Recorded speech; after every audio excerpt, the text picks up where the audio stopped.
Baik jamaah, kita kembali lagi di rumah Mama Dede. Nah, Ma, berbicara tentang ikhlas berbesar hati, ini ada seorang ibu nih, Mah.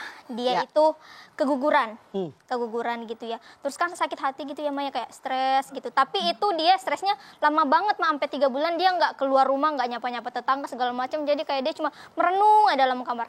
Itu artinya ibu tadi manusia yang tidak beriman. Musibah itu wajib dihadapi dengan iman. Coba Ipah lihat At-Taghabun ayat 11. Ma asaba bi musibatin illa biidznillah wa may yu'min billahi yahdi qalbah wallahu bikulli syai'in alim. Musibah yang menimpa kalian termasuk keguguran, semua diizinkan oleh Allah. Kalau Allah nggak izin nggak bakal keguguran. Bagaimana menghadapinya? Wa may yu'min billah yahdi qalbah. Hadapi dengan iman. Kalau menghadapi dengan iman, hati kalian mendapatkan petunjuk dan Allah mencatat semua yang kalian kerjakan. Rukun iman ada berapa? 6.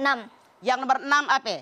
Percaya qada dan qadar. Percaya dengan qada dan qadarnya Allah. Yang namanya qada, tata rencana Allah yang bisa dirubah dengan doa, dengan sedekah, dengan ibadah, dengan zikir, dengan takarrub Allah. Namanya takdir mubrom. Takdir ikhtiari yang bisa diikhtiarkan. Yang namanya qada, tata rencana Allah yang tidak bisa dirubah dengan apapun, namanya takdir mutlak. Ini sudah mutlak atas izin Allah. Yang jangan lupa, ibu tadi keguguran sebelum dia lahir ke alam dunia. Sudah ada musibah dia. Coba lihat Al-Hadi 22. Ma asaba bi musibatin fil ardi wala bi anfusikum illa fi kitabim min qabli an nabraha.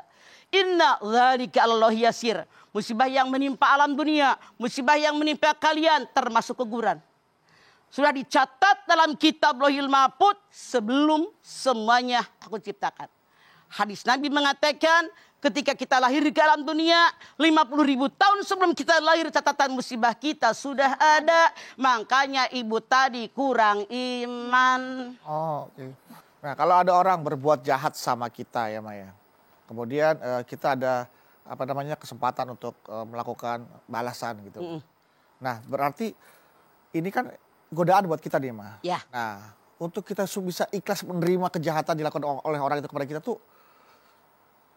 Oke. Orang jahat sama kita.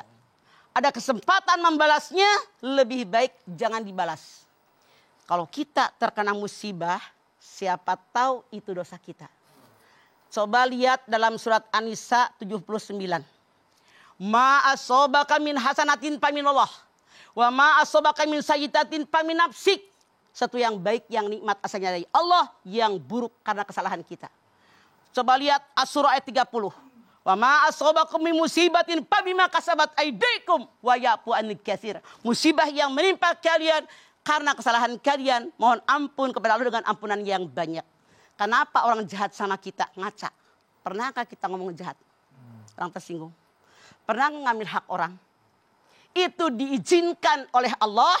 Dia menghina kita, mengejek kita, balasan bahwa kita pernah menyakiti orang. Makanya wayapu ani katsir, mohon ampun dengan ampunan yang banyak, bukan dibalas lagi. Jadi kalau ada orang membuli kita, kita ikhlaskan saja. Biarkan saja. Artinya dosa saya diambil, kebaikan dia buat kita.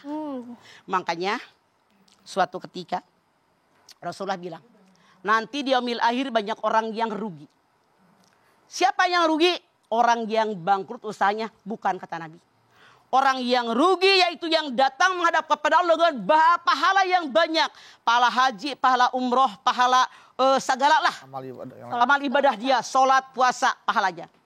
Begitu dia dapat pahala banyak, datang sekelilingnya. Ya Allah, saya pernah diomongin sama dia. Ya Allah, saya pernah dijitak sama dia. Pernah disakiti sama dia.